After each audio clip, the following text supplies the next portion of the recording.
আজকে মাছের মাথা দিয়ে ঘন্ট রান্না করব, কুমড়ো দিয়ে, সজনা ডাঁটা দিয়ে, আলু দিয়ে আর ছোলার ডাল দিয়ে। চলো রান্না করে নিই। ছোলার ডালটা দিয়ে দেবো, পেঁপে আলু দিয়ে দেবো, টমেটো দিয়ে দেবো, হলুদ দিয়ে দেবো, কাঁচা লঙ্কা দিয়ে দেবো আর জল দিয়ে দেবো। সব একসঙ্গে সিদ্ধ করে নেবো। তেল গরম হয়ে গেছে, মাছের মাথাটা দিয়ে দেবো। মাছের মাথা ভাজা হয়ে গেছে, বের করে নেবো।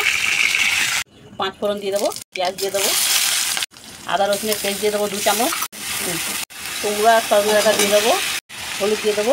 সিদ্ধ করার সময় নুন দিয়েছিলাম, ওই জন্য অল্প একটু নুন দেবো। লঙ্কার গুঁড়ো দেবো, জিরের গুঁড়ো দিয়ে দেবো, ধনের গুঁড়ো দিয়ে দেবো,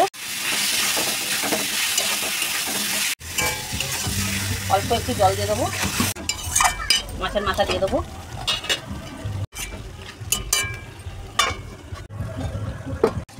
কি সুন্দর তেল ছেড়ে গেছে, কালার এসে গেছে তরকারির মধ্যে। ডালটা দিয়ে দেবো, গরম মশলা দিয়ে দেবো, একটু ঘি দিয়ে দেবো, একটু চিনি দিয়ে দেবো টেস্টের জন্যে। মাছের মাথা দিয়ে ঘন্ট হয়ে গেছে, এবার নামিয়ে দেবো। এবার খেয়ে বলবো কেমন হয়েছে।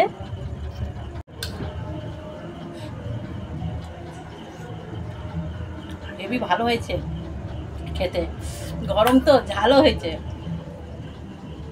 হেভি টেস্ট হয়েছে খেতে।